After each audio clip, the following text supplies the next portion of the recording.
Male to Female Transition Tips with or without Hormones.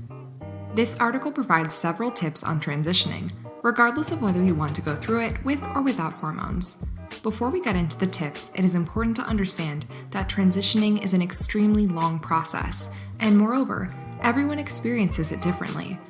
As a result, a few of these tips may apply to you while others may not. 1. Haircut. Firstly, as you begin to transition, the first thing to do is get a feminine haircut. Regardless of the length of your hair, you could ask the salon professionals to cut it in a feminine manner. It will change the overall look of your face, and people will begin to perceive you differently. While wigs, extensions, and so on are effective, at the end of the day, you may feel more connected with your identity with longer hair. 2. Hobbies. As stated above, transitioning is a slow, long process. As a result, it is extremely important to have hobbies or interests that keep you occupied and distract you from the overwhelming experience. This may be art or reading or even watching something. Look for therapeutic outlets and leverage them.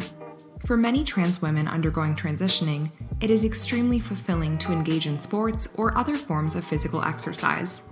If you are completely absorbed by the transitioning process, you may find it exhausting or even never-ending. So, distract yourself, make new friends, and so on. 3. Voice. Voice is often an identifier of gender, and as a result, transitioning entails working on that as well. Many YouTube channels offer vocal coaching lessons for the trans community. Unfortunately, hormones have no effect on your voice if started after puberty is complete, so you must actively work on this aspect. This is undoubtedly one of the more important parts of transitioning. 4. Who do you want to be?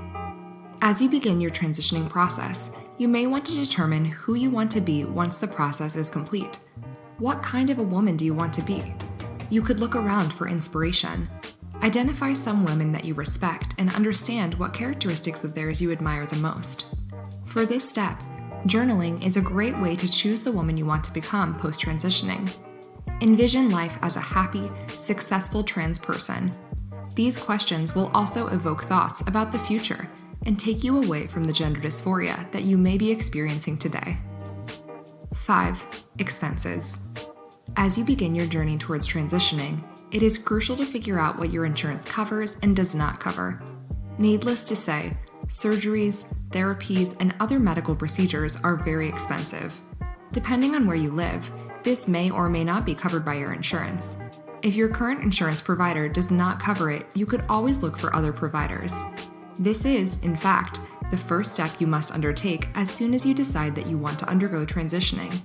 Even when these surgeries are covered, getting reimbursed can be a drawn-out process, so be prepared for that. 6. Trans community. Finally, remember that there is a huge and diverse trans community out there. Go out and meet them and make new friends. You could visit your local queer areas, such as a gay bar or an LGBTQ coffee shop. If your city does not have such spots, you could always interact with the community online on various support groups and forums. Engaging with people who understand what you are going through can be extremely healing. They can also help you better understand the procedures and surgeries and would be happy to answer any questions that you have. So, these are some tips that can help you get started with transitioning or ease your mind before the big day. We hope this helped. Good luck!